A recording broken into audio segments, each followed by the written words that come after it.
Makagatin ng aso.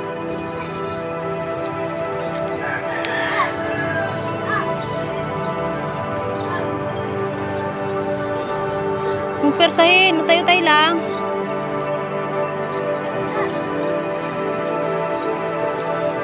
Tayo-tayo.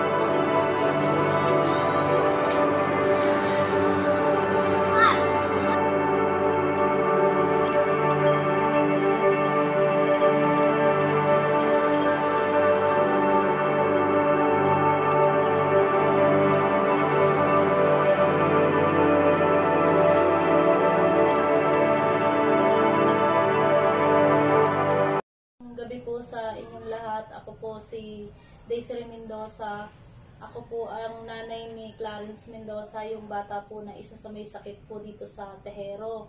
Ngayon po yung aking anak po na iyon ay 3 taon po siyang nagkasakit. Simula po ng pandemic year 2020 to 2023. Ang aking anak po ay 2 taon po siyang na-wheelchair.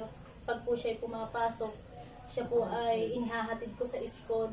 Nakamodule po siya, pero kapag po may exam, siya po ay sa school ko dinadala, isinusudlong ko po ang kanyang wheelchair.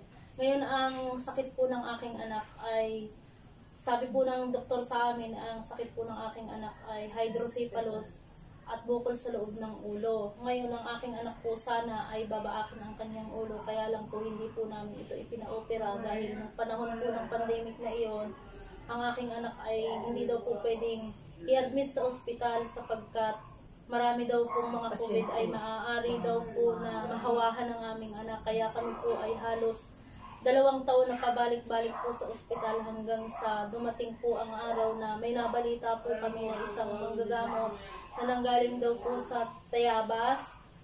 Ngayon po ay nagbakasakali po kami at nanalig na kami po ay dinala ko po ang aking anak doon upang umasa na muli pong makalakad ang aking anak at gumaling sa kanyang karamdaman, sapagkat ako po bilang isang ina ay naghahangad na gumaling ang aking anak. Ngayon nang dinala po namin siya kay Amer, yun po ay October 2, 2023, tanghali po ng October 2. Ngayon po, ang aking anak ay isa sa mga nakapila sa mga ginagamot.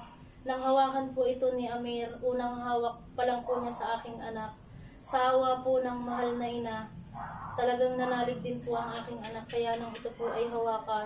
At sinabi po sa amin ng manggagamot na kung kami po ay naniniwala at nananalig sa Diyos na nasa itaas, kung kaya po nang ginamot po niya ang aking anak sa unang araw pa lamang po, doon ko po nakita na talaga pong ang aking anak sa loob ng 2 taon, hindi po talaga siya tumatayo. Binababa po namin siya, pero nung gamutin po siya nung araw na iyon, doon ko po siya nakitang tumayo hanggang sa unti-unti pong nakakalakad. At sa ngayon po, sa awa ng Diyos, at salamat din po sa nanggamot kay Amir, tunay po ako nagpapasalamat at taos sa aking puso, sapagkat natutuwa po ako dahil ang aking anak ay ngayon ay unti-unti nang nakalalakad at nakapag-iisa na. Sa katunayan, sa araw ng bukas siya po ay may exam 2 araw, Huwebes at Biyernes, siya po ay papasok sa eskwelahan upang siya po ay umexam.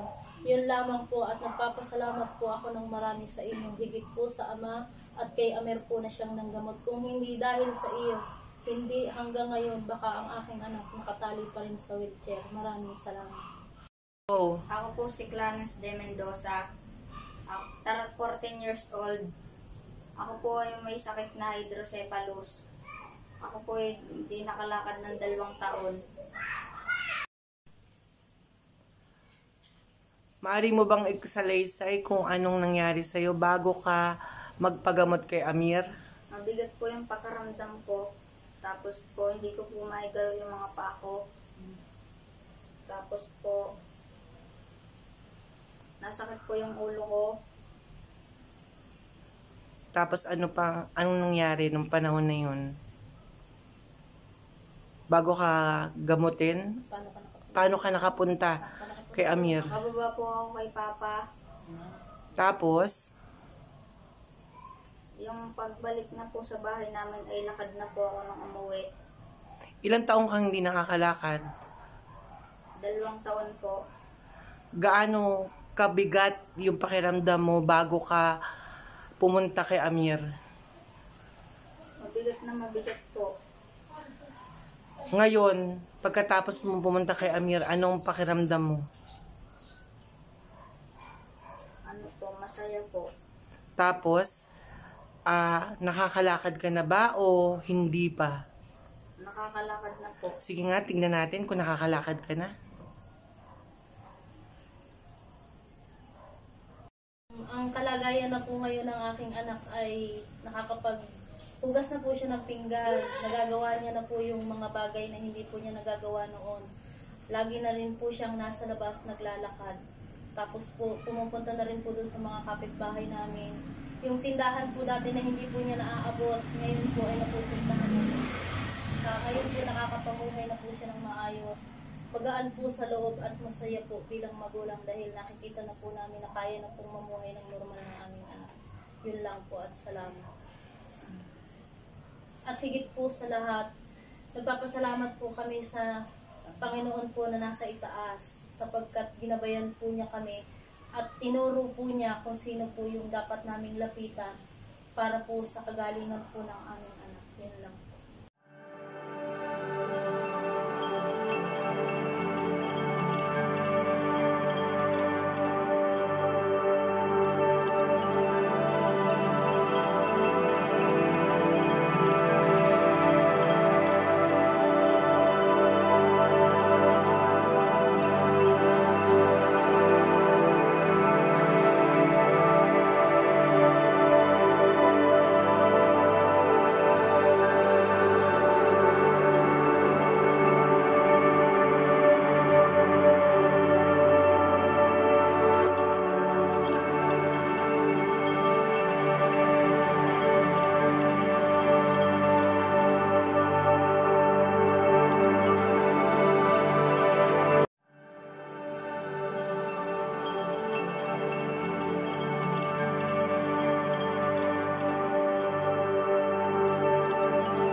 Ako po si Erlinda Marto, 70 years na. Ako po ay biglang sumama ang pakiramdam at ako'y nalulula. Gusto na ng mga anak ko na ako'y dalhin sa doktor. Hindi po ako pumayag at iba na ako hinang-hinana. Nakabalita po ako na may manggagamot doon sa aming kapitbahay. Ako po'y sinamahan ng mga anak ko pang gabi na. Kita po niya ang sitwasyon ko, kaya kahit gabi na ako ginamot pa rin niya. Na ako po'y magamot niya, awa ng Diyos. Ako po'y nakatindig na ayos, nakalakad. Gumanda ng pakiramdam ko, hindi na ako nadala sa doktor. Kaya maraming salamat Panginoon Diyos sa manipirhen at ako'y gumaling, hindi na ako na-ospital. Ako po si LB Lalo. Ako po ay isang buwan pong halos na para po ako naupos na kandila. Ako po ay ilang araw din po sa merkado, 4 na araw po ako. Wala pong pagbabago ang aking naramdaman. Sabi po ng doktor, ako daw po may diabetes.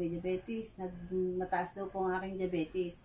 Ngayon po, nung po ako 4 na araw, ako po yung nagpumilit ng lumabas. Kasi wala naman pong pagbabago. Nakaswero nga po kayo, naka-aircon nga po yung kwarto nyo. Lagi naman po ako nahihilo. Hilo, maya po hilo ako. Ako po yung nagpumilit lumabas at wala naman pong pagbabago. Ngayon po, nung ako'y lumabas po, ay nasabi po ng aming kapitbahay na si Kuya Efren, sabi sa akin ho, LB, dalhin kita doon sa aking mediko. Sagot ko naman po, kailan ka kay Efren? At gusto ko na magpagamot. Nasa Taguig pa lang, wag kang, antayin mo lang. Tapos po, nung nabalita ko po dumating, Nagpunta na po kami doon sa may Blue Isle.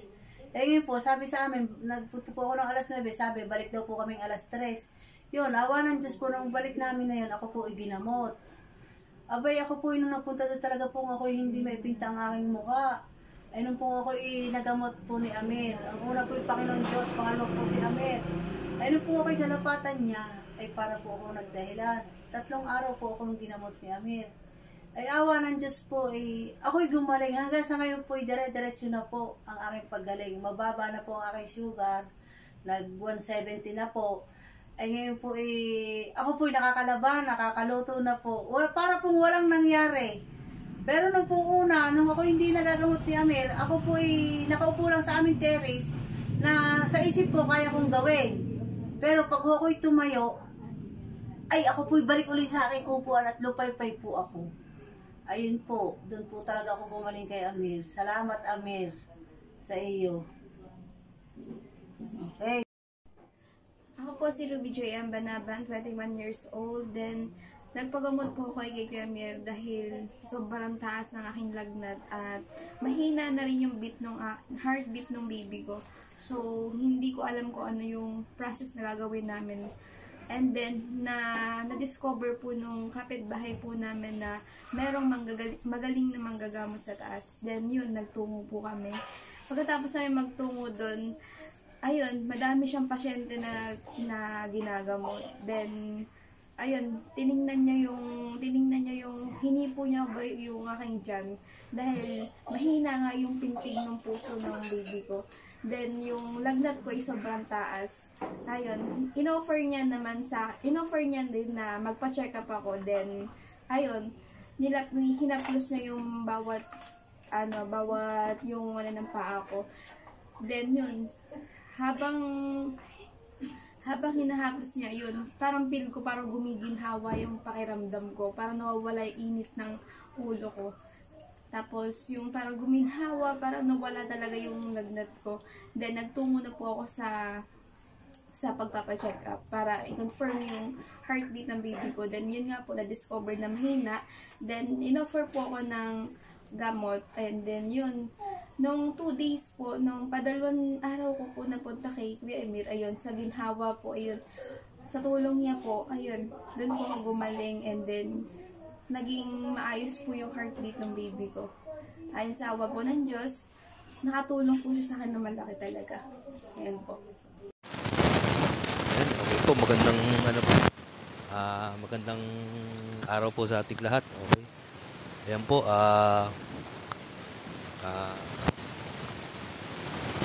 ako po si J. Piraro, 34 years old po, na dito po taga Tanawan. One time po na yung bang akala ko kinakabagan ako. Masakit yung sobrang sakit talaga nung tiyan ko nung time na yun. Meron po akong kakilala dyan sa PhilInvest na napagtanungan ko kung merong manghihilot na kakilala. Ayun nga po. Naituro niya po sa akin yung dyan po dyan po sa malapit sa kanila sa may school. Punta po ako agad-agad kasi talaga sobrang sakit po talaga yung tiyan ko. Gusto ko talaga sumuko ng mga panahon na yon. Di bali nung dumating ako, maraming pila, maraming nagpapagamot. Naglakas loob na akong sumingit kasi emergency po talaga. Sobrang sakit na ng tiyan ko. Hindi ko na po alam yung gagawin ko. Namumutla na ako na gusto ko na rin magpupunta ng ospital pero parang ayaw ko pa din po. Talagang mas gusto ko pa rin sa faith healer magpagamot kaysa sa hospital kasi talagang wala din ako talagang doon, parang basta hindi pa ako na hospital talaga parang manggagamot talaga ako lagi pumupunta. Akala ko wala na akong pag-asa nung time na yun kasi susuka na ako. Nadi-dehydrate na ako. Nalalamig na yung pakiramdam ko, pinapawisan na ako ng malamig. Tapos sobrang sakit ng tiyan ko talaga. Ayun nga po, dahil nga po sa pangyayari na yun, napilitan na po talaga akong sumingit. Sa awa po ng Diyos, sa pananalig ko rin po sa Panginoon Diyos, Talagang sobra po ako nagpapasalamat at ginamit po si boss, si Sir Ninyo para gamitin. No. Sobra po ako nagpapasalamat talaga unang-una kay God, tapos kay Sir Ninyo dahil napagaling niya talaga po ako eh. Wala pa po ang almost 30 minutes, 20 to 30 minutes po talaga eh. Naramdaman ko talaga na habang inihilot niyo nawala ko talaga yung pananakit ng tiyan ko. Talagang nagkaroon ako ng pag-asa para lumaban na akala ko wala na talaga ako. Pero ayun nga po. Kaya lubos po ako nagpapasalamat talaga na napagaling niya po ako. Talagang ang galing, talaga mapapatunayan ko po talaga na hindi basta po yung gagalingan po niya, talagang naniniwala din po ako na sa Diyos po, sa mahal na Panginoon Diyos rin po yung panggagamot na po na meron siya. Opo, yung okay, yan po. Bali, ayun po. Talagang papasalamat po talaga ako. Talagang bilang patotoo po talaga yan. Na ako po ay napagaling niya. Maraming salamat po. Magandang gabi po. Ako po ay isang nahulaan ni Amer. Ako po ay hindi naniniwala dati sa mga ganyang manggagamot. Sa katunayan po, ako po ay may sinamahang isang kamag-anakan na nagpapagamot sa kanya. Yun po ay, ako po ay nakaupo doon sa isang bangko doon sa kanyang tinitiran sa Gumaka. Nasabi po niya na ako raw po ay sumasakit ang sikmura. Sa totoo po talagang sumasakit ang sikmura ko. Tapos po, nasabi rin niya na ang aking binti ay sumasakit. Sa totoo lang po ay talagang ako'y pinupuli tuwing gabi. Tapos po, nasabi rin niya na ang aking likod ng bahay ay gubat. Totoo po yun na may malalaking kahoy, tapos may mga nakatira daw doon na mga engkanto. Ako po ay naniniwala na sa kanya sapagkat sa totoo lang po ay ako po ay minsan ay iigib ng tubig do sa aming poso na may sumisit-sit sa akin. Ay sinabi rin po yun ni Amer sa akin na may kasama ako dito sa bahay na mga engkanto. Ako po ay taga dito rin sa Pitogo, sa Amuntay. Yun laang po at sana po ay kayo po ay kung naniniwala sa isang mga gamot, ipagpatuloy po ninyo ang pagpapagamot sa kanya at gagaling po kayo kay Amer. Yun lang po. Maraming salamat. Magandang hapon po. Ako po ang isang pasyente ni Amer na napagaling niya. Ako po ay napilaya ng tuhod, di na po ako makalakad. At pag po ako'y nalakad ay parang nagkikiskisa ng aking tuhod. Kaya nang mabalitaan ko po siya, nasa Gumaka pa po siya. Pinuntahan po namin siya doon. Doon ako nagpagamot. Ay gumaling po ako. Ako po taga dito sa Barangay Amuntay, Pitogo, Quezon. Sa katunayan po, mayroon pa po dito isang pilay na pilay kong lumakad. Ngayon po, okay na siya. Nagpagamot din kay Amer. Kaya kayo po, wag po kayo maniniwala sa mga sabi-sabi kung ano. Basta po, kung kayo ay naniniwala, may paniniwala sa Diyos, paggamot po kayo kay Amer, gagaling kayo. Kapatunay lang po, yan po ay hindi yung kabulaanan lamang, nasabi-sabi siya nakapagpagaling, pero hindi naman. Marami po ang napagaling niya sa Gumaka, dito sa Amuntay, at saka kahit yan po yan pumunta. Yan po talaga ay nakakapagpagaling. Imbis po Ako po'y nagastusan na ng kung magkano sa doktor. Sa mga albularyo po, hindi po 12 peraso ang napahilutang ko nitong aking paa. Tuhod lang po yun. Pero hindi nila napagaling. Kaya nang mabalitaan kung may manggagamot dyan sa Gumakat, si Amer na nga. Antemano, nagpunta po ako dun. Isang punta ko pa lang po, naramdaman ko na ako ay nagaling ang paa. Kaya, tinapos ko po siya. 3 punta ko sa Gumakat. Arkila kami ng sasakyan.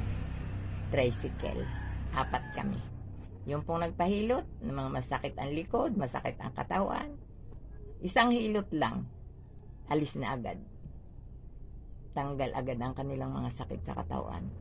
Kaya ako po ay naniniwala at basta po yung gustong gumaling at gustong magpagamot kay Amer, pagamot na po kayo. At kayo po ay gagaling. Una-una po sa Panginoon Diyos. Ikalawa, manampalataya lang po kayo kay Amer. Malaking bagay po talaga yan. Minus gastos. Kahit po kayo bumayad yan ng isang lapit ninyo, magbigay kayo ng 100, 200. Ako po sa totoo lang, isang lapit ko dyan. Binibigay ko talaga 250. Yun. Para na rin po, tulong sa kanya, malaking tulong din po sa akin nagpapagamot kasi magkano na po nagastos ko, nakaabot ako ng Lucena, Dalahican, nakaabot ako ng Makalilon, nakaabot ako ng Kalawag, nakaabot ako ng Unisan. Sa madalit sabi nga po ay hindi nga po dudusing maghihilot na pagpahilot ko nitong tuhod ko. Ito po yung na-injury lang sa paglakad pero hindi talaga nila napagaling. Ang vitamins ko pong nainom, ang dami. Kung ano-ano na, basta't may magsabi sa akin na maganda yung vitamins na yun sa mga ugat-ugat. Bili ko po yun. At ako naman po yung maibibili ay, pero hindi talaga ako gumaling. Kay Amer lang ako gumaling. Yun lang po. Sana po, pagpatuloy ninyo ang pagpapagamot kay Amer at sigurado pong gagaling kayo. Yung pilay, makakalakad, yung masasakit ang katawan, maalis ang mga sakit sa katawan, lalo na po sa mga sa likod o sa ulo. Ito nga pong anak ko dito. May anak pa akong indigent. Pag po yun ay nagsusuka, at tawag lang ako dyan kay Amer. Ako lang ang nagpapahid ng langis. Nakakakonik lang po siya dito sa cellphone ko. Pinadidiinan lang niya sa akin ng sikmura. Tapos ay inuorasyonan po niya. Nagaling, nung 1 linggo po ay nagsuka, tawag ko kay Amer. Kay Amer, gamot mo naman siniknik at nagsusuka na naman. Ginamot po niya, hanggang ngayon, awa ng Diyos, hindi na po ulit nagsusuka. Ito naman po talaga kung tutuusin ay masakit niya at indigent siya ay. Pero, kayang-kaya po ni Amer. Kaya ako po isang palataya talaga sa panggagamot na yan ni Amer. Talaga pong garantisado yan. Basta't may paniniwala kayo sa palataya. Yan lang po. Kahit naman po sa doktor ay maubos lang ang pira ninyo. Hindi kayo naniniwala. Hindi kayo gagaling. Dumaan si Marites at si Grace. Kilala mo yun Amer? Sige, thank you. Bye-bye.